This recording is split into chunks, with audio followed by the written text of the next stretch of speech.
can sports provide a stronger role in the cause and outreaching to young Chinese to understand the cause? I've not seen any sporting events so far really acknowledge the plight of the country, nor have I seen any sporting teams in the country. So is there a role in sports, in sporting organisations like the Olympics, in FIFA, the cricket? I'm not too sure about that. But I mean, these are, these are wonderful ideas. Somebody in Canada recently talked about engaging Chinese artists. Because now Chinese artists are now becoming very big in the West. They're all over the place these days. And to get them involved in the whole Tibet situation and to get some artwork done on Tibet, that would be interesting. These are the type of things that we're looking at. Something different. What's going to get people to start thinking? And I think the Chinese artists are very brilliant, and they look at things in many ways very different. And are there actually national teams of Tibet that can play in international competitions? Well, we have a Tibetan soccer team that has traveled.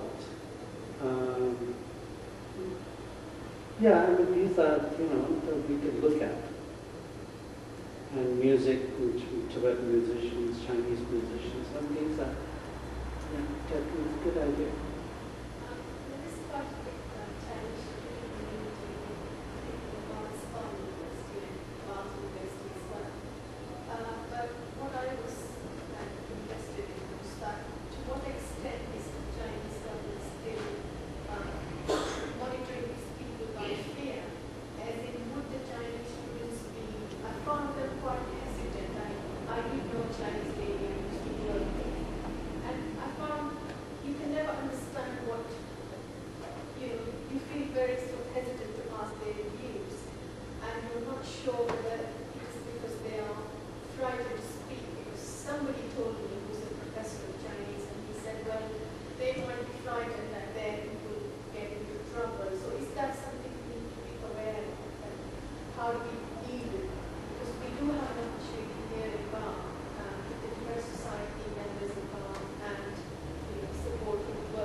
It's not easy, especially I think it is true that when the Chinese as a group, it's a lot harder to break that because they don't, they don't want to be seen as agreeable.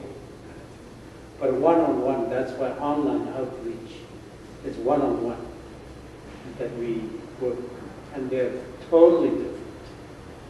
They're very,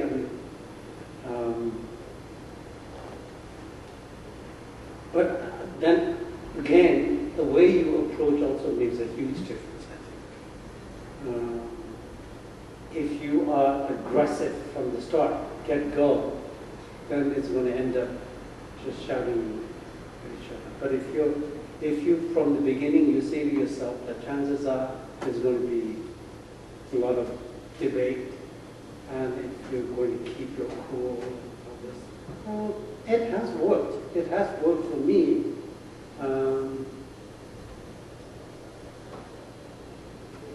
And I've been in many situations like this. It does work. And try it and see how it works. Because it is true that they do get more. That's true. Because I mean, many Chinese students that I've met, I've invited them to come to the office. None of them want to come to the office. So I'd meet them in coffee shops. There's still that worry that Yeah. But the important thing to remember is most of these Chinese students, when they return home, they'll be holding very important positions in the government, the business community. So while they're here, you want them to go back thinking, I met this interesting person in London. This person going back saying, he start asking questions. And I think that's what we need at this point. And the future leadership of China is going to look at things a little differently. Definitely. So I'd like to just add we appreciate something like that. We certainly strongly support it. And we're very good members when people who have actually come to see the future out. And it doesn't matter. It can be a neutral state. I have the same feeling that I used to talk to. One book that I could recommend. There are few books. I think the biggest problem is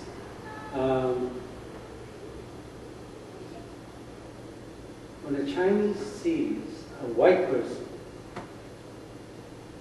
trying to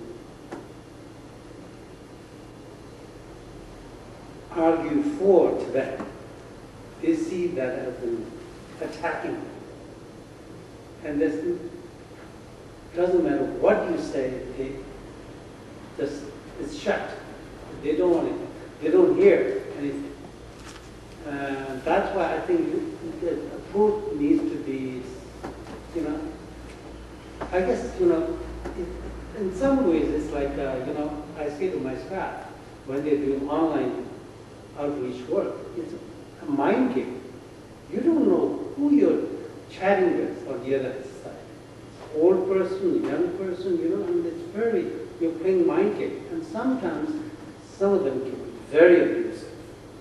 And then I tell my staff, very politely drop the chat. There's no point arguing. And if they're willing, then talk. So it's interesting, online, how they relax. And sometimes, you get somebody chatting, because when we chat, we don't talk about Tibet right away. We just talk about everything else.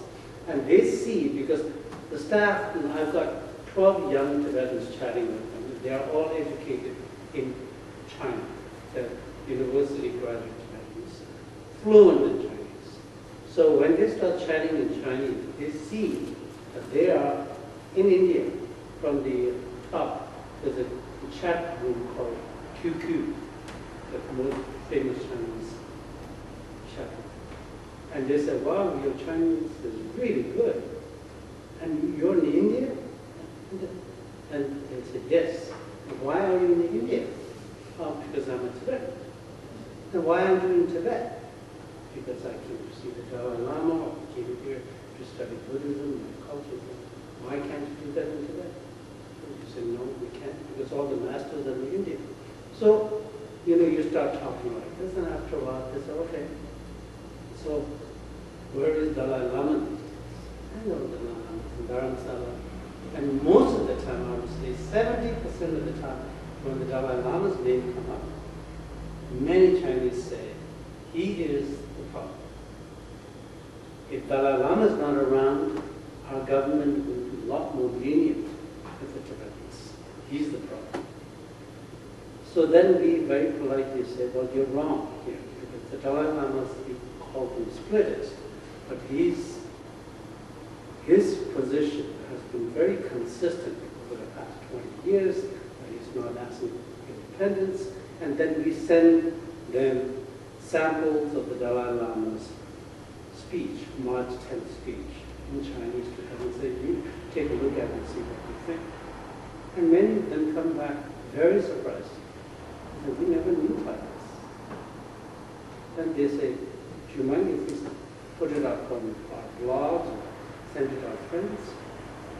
So that's how things change. And I say to the staff always, if you can turn one Chinese around, is equal to at least 5. That seems like a long, educating 1.4 billion people. But you have to start somewhere, And I think it has an effect. And His Holiness, the teachings that we give every year we get more Chinese coming to Dharamsala to take teachings from His Holiness. And His Holiness is not talking politics, He just gives teachings.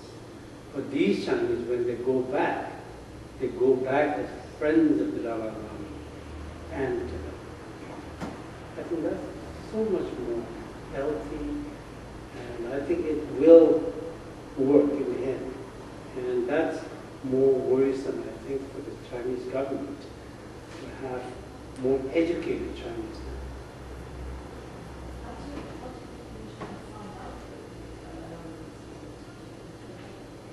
Oh, since His Holiness visited Taiwan many years ago, many of his teachings have been translated into Chinese Mandarin, get smuggled in.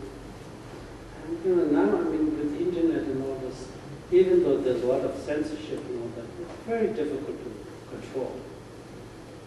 The Tibetan, all the websites in Chinese language is also blocked, but there's always a way. We have found software that when you put that software on, you can visit any website, and the Chinese internet police cannot trace who's been going to which website. So there are ways to get. I think that's the only way. That's the only way. I was just going to ask, there's 1.4 billion Chinese people. Who do they follow? Is it like, do they have a Christianity? Do they have a Catholicism? What is their following, their teachings, generally? I don't think they have such communist government. Don't believe in religion.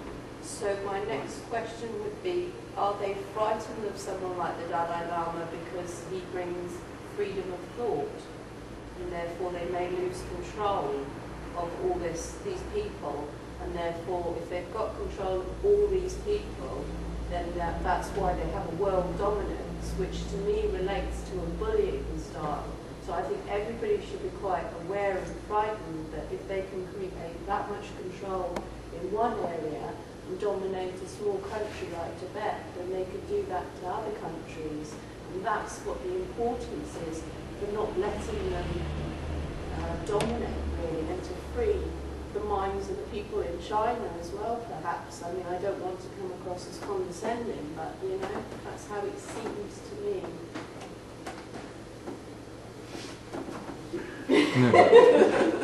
Sorry. Can you tell me how many Tibetans there are living in exile in the world? And what is their, are they stateless, or do they have citizenship of their host countries, or how does it work? Well, it depends. So we say we were about 150,000 in exile. And many Tibetans who are in India are still stateless. Many who have traveled abroad, live abroad like myself. I'm a Canadian citizen. Many have taken citizenship in their host countries. So they've got a right to vote in India, or do everything that can influence their No, we can vote for our own Tibetan government in exile. We can, but not for Indian. Yes. But your government, you can't raise taxes or do anything to influence the welfare of the